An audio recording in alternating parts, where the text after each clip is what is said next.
네, 그 정권 초기에 탄핵 이후에 예. 과거에 박 대통령이 협치가 대단히 부족했다라고 네. 하는 것을 인정했기 때문에 예.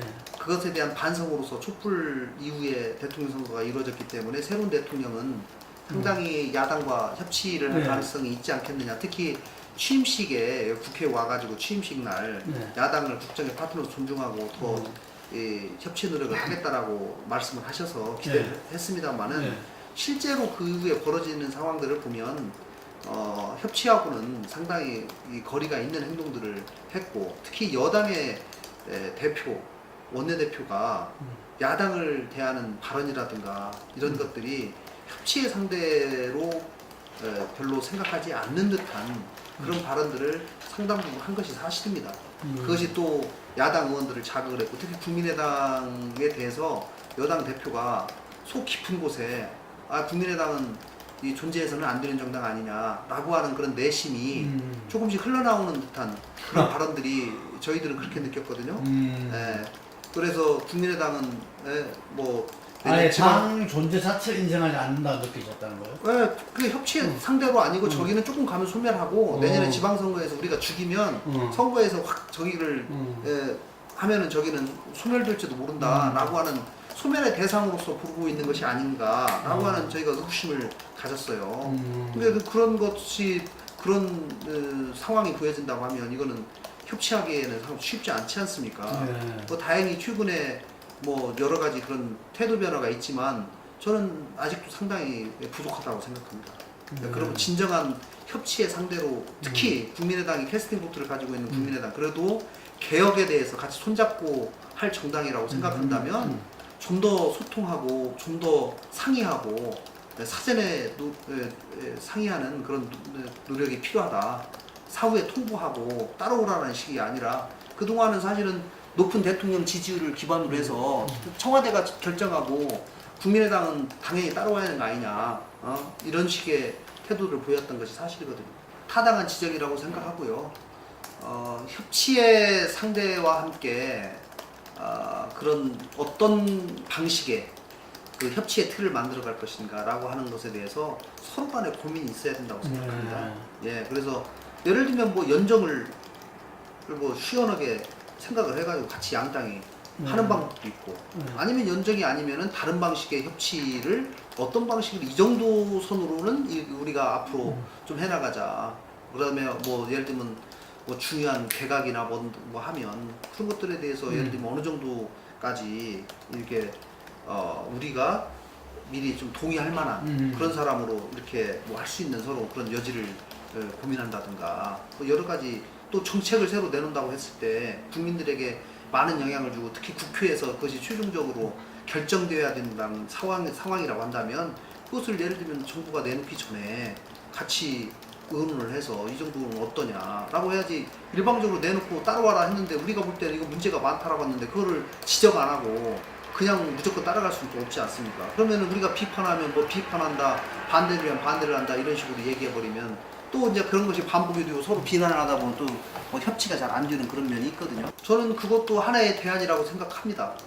그렇기 때문에 그 정도의 협치의 틀을 적어도 만들어서 서로 실의를 뭐 쌓아나간다든가 뭐 이럴 필요도 있다고 생각하고요. 그거는 어쨌든지 그 양 당의 당대표 또 원내대표들이 같이 모여서 의논을 해서 어떤 방식의 협치 틀을 만들 것인가를 좀 고민을 해서 정할 수 있다고 저는 생각합니다. 저도 과거부터 91년 이후에 한반도 비핵화 원칙을 지지하고 그 부분에 관해서 고민을 많이 해왔는데요. 최근에 북핵 상황이나 미사일 이런 상황들을 전체적으로 본다고 하면 저는 뭐 모든 이제 옵션을 놓고 우리가 같이 고민을 해봐야 하지 않느냐라고 하는 저는 그런 생각을 좀 해봅니다. 왜냐하면 뭐 그것이 꼭 비단 전술핵 재배치를 반드시 해야 된다라고 하는 것보다는 전술핵 재배치도 하나의 옵션으로서 우리가 고려해 볼 수 있는 거 아니냐. 그리고 그것이 북핵의 예방, 더 이상의 진전 이런 것들을 막는데 또 그것을 하는데 중국을 지렛대로 쓸 수 있는 하나의 수단이 된다, 유효한 수단이 된다면 그것도 우리가 고려해 볼 만한 하나의 옵션이 아니냐 이렇게 생각합니다. 맞아요. 이 문제를 해결하는데 중국이 지금 가장 중요한데 중국이 사실 전술핵 재배치에 대해서 굉장히 알레르기 사드만 가지고 난리인데 전술핵 재배치. 전술핵 재배치에 대해서 굉장히 알레르기 어, 반응을 어. 보이거든요. 근데 91년까지는 중국이 그 당시에는 전 세계적으로 힘이 약했기 때문에 그 전에 우리나라에 전술핵 있을 때는 반응 안 하다가 지금 이제 철수됐다가 다시 들어온단 말이죠. 그러면 중국이 굉장히 크게 반발할 겁니다. 그런데 어쨌든지 그러한 그것까지 고려할 수 있다라고 하는 그런 실제로 뭐 예를 들면 들여오고 안 들여오고를 떠나서 그것까지를 고려할 수 있다라고 하는 그런 우리의 태도 표명이 중국으로 하여금 북한을 더 압박하게 하는 저는 수단이 될 수도 있다. 니네가 지금 이게 전혀 니네가 제대로 압박을 해줘야 되는데 압박이 안 되니 뭐 지금 적어도 뭐 원유 같은 것에 대해서 제대로 압박이 돼야 되는데 그게 안 되고 있는 상황이니 그것에 대해서 니네가 좀 제대로 해라. 그렇지 않으면 우리는 우리 방위 목적을 위해서 이렇게 할 수밖에 없지 않느냐 라고 해가지고 그걸 하나의 카드로 쓸 수 있는 저는 가능성도 우리가 생각을 해봐야 된다. 예. 저는 생각합니다. 저는 충분히 가능하다고 봅니다. 저는 트럼프 대통령의 그동안의 여러 가지 그 발언, 그 후에 나온 행보, 예를 들면은 지난번 한미 정상회담 미국에서 1차 정상회담 할 때 하고 나서 트럼프 대통령이 그랬습니다. FTA 재협상 얘기했다. 그랬더니 우리나라는 부인했어요. 근데 얼마 있다가 요청했잖아요, 공식적으로. 예. 그것도 그 과정에서도 사실은 우리 청와대가 거짓말 한 꼴이 돼버렸거든요. 예. 그리고 우선 당장 청와대는 거기서 벌어진 일에 대해서 뭐 우리가 자주국으로서 굉장히 대등하게 뭔가를 했다라고 하는 거를 조금 대변하기 위해서 좀 말을 빼는 그런 듯한 인상들이 있어요. 그런데 또 한편으로 미국은 실질적으로 자기들의 이익을 관찰하기 위한 아주 집요한 노력을 하고 있다라는 저는 인상을 가지고 있습니다. 그래서 이번에도 분명히 저는 트럼프 대통령이 그 양반이 사업가 기질이 있기 때문에 저는 이런 사정을 이용해서 무기 구매에 대한 분명히 얘기를 했을 것이라고 저는 생각을 하고 전술핵 문제도 저는 그런 점에서 제가 고려할 필요가 있다고 생각하는 거예요. 전술핵을 미국은 전술핵 배치를 일부러 안 하는 식으로 자꾸 가려고 저는 할 가능성이 높다고 봅니다.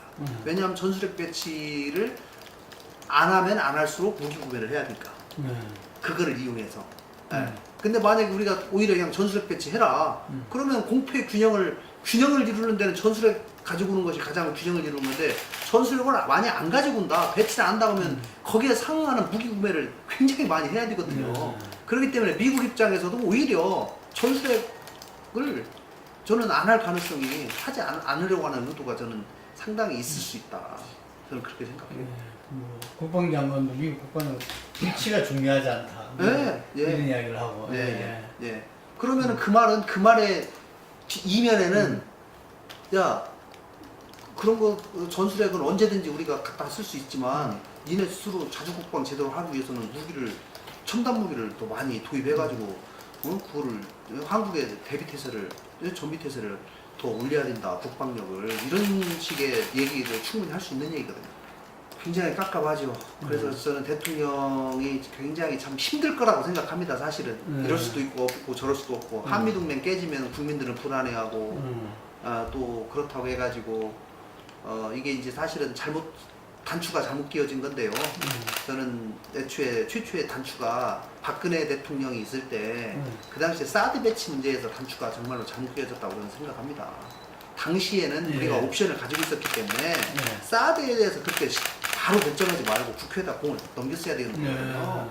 왜냐하면 미국도 의회 국가이기 때문에 미국 행정부가 이런 중요한 결정을 할 때 미국 의회에 반드시 의견을 구하고 미국 의회에서 노하면은 행정부가 할 수가 없는 거거든요. 그렇기 때문에 우리나라도 의회 국가인 미국에서 봤을 때 미국 대통령이 그런 것을 설사 요구를 했다 하더라도 우리가 이거는 그럼 나라 주권에 관한 중요한 문제이기 때문에 국회 의사를 물어보겠습니다. 그래서 내가 국회에서 결정되는 대로 하겠습니다. 라고 해서 국회에서 토론을 시키고 이렇게 하다가 오늘 시간이 끌고 예를 들면 국회에서 부결이 돼버리면은 자연스럽게 그 핑계 대고 안 할 수가 있었거든요.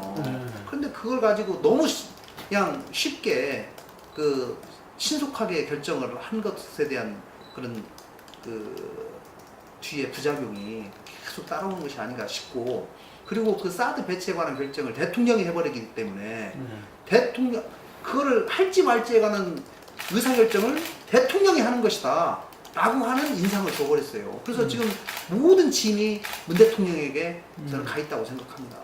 이걸 의회에다 넘겼어야 되는데 대통령이 처음에 박근혜 대통령이 정했기 때문에 그 다음도 문재인 대통령이 정할 수밖에 없다. 그리고 그 양반이 의사결정권자다. 물론 의사결정권자인 건 맞지만 그 중간의 프로세스를 의회에 도움을 받아서 이 문제를 해결하려고 했더라면 이런 외교적인 문제들이 상당 부분 좀 더 좀 원활하게 갈 수 있지 않았을까라는 그런 아쉬움이 있습니다. 저는 초반에 사드 배치에 대해서 반대했습니다. 맨 처음에는.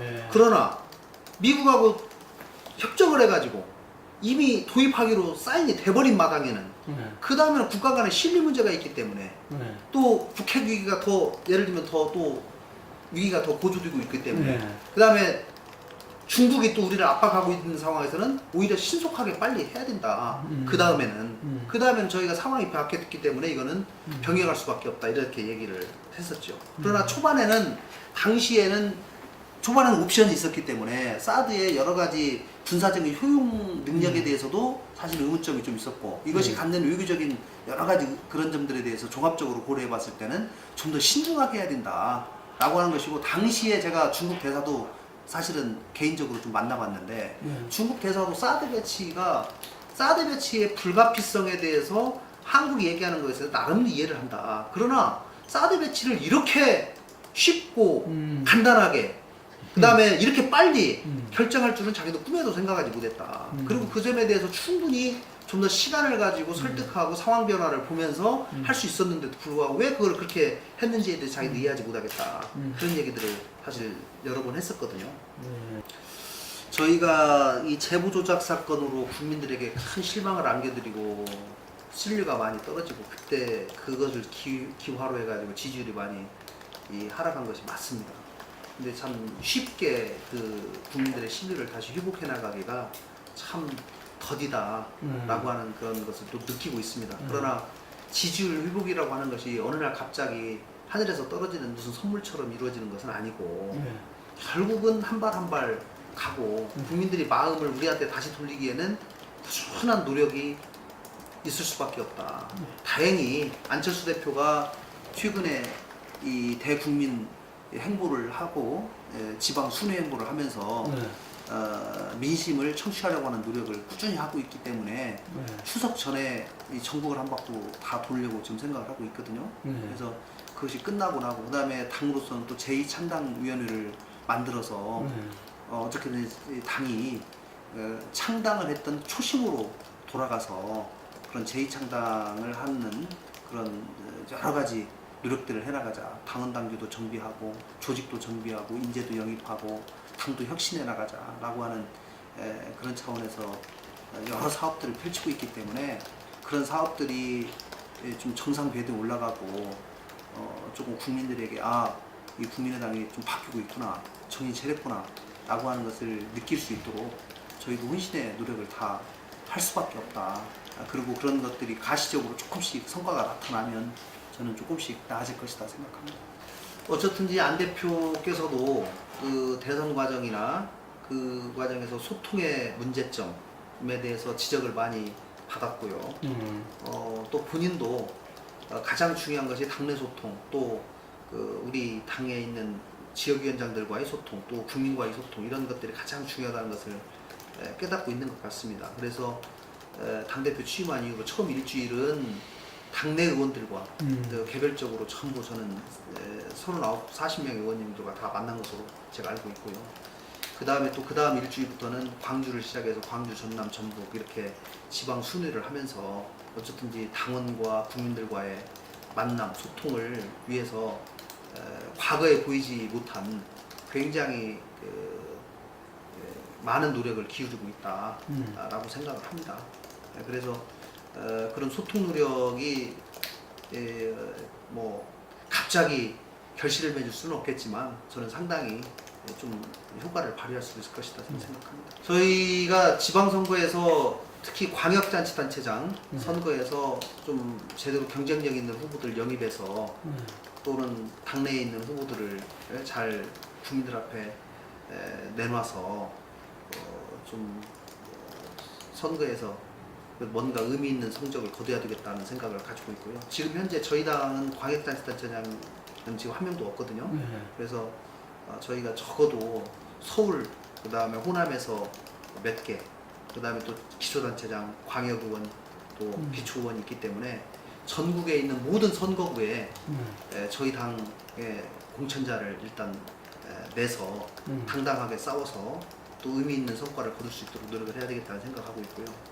또 특히 광역의원 선거와 관련해서 이번에 올 연말까지 선거법 개정을 꼭 해서 연동 비례제가 성취가 돼서 당에 당에 대한 지지율만큼 적어도 의석수가 확보될 수 있는 그런 선거제도로 개편하는 일이 대단히 중요하다고 생각을 합니다. 지금 광역의원은 소선거구제이기 때문에 사표가 많고 우리 당이 전국적으로 특히 3당이기 때문에 1당, 2당이 다투는 상황에서는 3당이 아무래도 2등이나 3등으로 떨어질 가능성이 높기 때문에 그럼에도 불구하고 전국적으로는 저희가 상당한 득표를 하고도 의미 있는 득표를 하고도 실제로 승리하는 숫자가 적을 가능성이 높기 때문에 국민들의 의사가 제대로 투표 결과가 최종적인 의석수에 반영될 수 있는 그런 선거구제 개편을 이번 정기국회의 중요한 목표로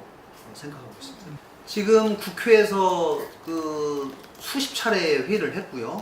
지금 최근에는 8월 말부터 9월 말까지는 지역 전국을 11개로 나눠가지고 지역 순회 토론회를 하고 있습니다. 그래서 오늘도 지금 충북에서 지금 토론회가 있거든요. 그럼 각 토론회 전국의 11개 지역별로 일주일에 지금 2번씩 하고 있고요. 각 토론회장에 작게는 300명, 많게는 뭐 700명, 800명까지의 국민들이 와서 직접 그동안 개헌 특위에서 이루어진 개헌 논의 작업에 대해서 보고를 들으시고 또 거기에 대한 자기들의 의견들을 말씀하실 수 있는 기회를 갖고 있습니다. 그래서 전국적인 그런 토론회가 다 끝나게 되면 이제 또 국회에서 또 국민 대토론이라고 해가지고 원탁 토론을 또 하려고 이렇게 생각하고 있습니다. 기본권과 지방분권에 대해서는 상당히 의견 접근이 많이 돼 있는 것이 사실이고요. 다만 지금 의견이 좀 다른 것은 권력 구조에 관한 문제입니다. 그러나 뭐 국민들이나 정치권에서도 권력 구조 문제, 특히 분권형 대통령의 권한을 집중하된 소위 제왕적 대통령으로서 지금 군림하고 있는 이 대통령제를 어떻게 대통령의 권한을 적절히 분산할 것인가 라고 하는 것이 가장 큰 이슈이기 때문에 그런 방향에서 권력 구조 문제도 논의가 될 것이고 어쨌든지 간에 국회에서 사당이 합의를 해서 반드시 개헌이 이루어질 수 있도록 하는 것이 중요하다. 오늘도 국회의장님께서 개헌특위 간사 4명 또 개헌특위 위원장을 직접 국회의장실로 불러서 개헌에 관해서 독려를 하시고 여러 가지 연말까지 꼭 좀 개헌을 이루어질 수 있도록 노력을 해달라고 부탁을 또 하셨습니다. 그래서 저희들도 어떻게든지 지금 30년 만에 이루어진 국회에서 개헌 특위가 어떻게 꼭 결실을 맺을 수 있도록 노력해야 되겠다라고 하는 역사적 사명감들을 가지고 있습니다. 간사들이. 그래서 반드시 국회에서 합의가 이루어질 수 있고 상대방의 의견에도 좀 귀 기울이고 좀 역지사지하는 마음으로 협상을 한다면 저는 충분히 가능하리라고 생각합니다. 분산의 여당도 4년 중임을 하려면 대통령의 권한을 어느 정도 좀 분산하는 모습을 보여야지만이 그나마 그렇죠. 조금 야당들이 수용하지 않겠는가라고 하는 생각을 갖는데요. 야당은 지금 많은 사실 의원들이 의원내각제에 관한 장점을 얘기를 많이 합니다. 그러나 대한민국 지금 국민의 정서상 의원내각제가 수용되기가 지금 쉽지 않은 상황이기 때문에 그렇다고 하면 대통령의 권한을 분산시킬 수 있는 가장 현실적인 방법으로 총리를 의회에서 선출하는 것이 그래도 대통령의 권한을 분산하는 가장 효율적인 방법이 아니겠느냐, 효과적인 방법이 아니겠느냐 이렇게 생각을 하고 있는 것이 사실입니다. 그래서 어쨌든지 그러나 의논을 해봐야죠.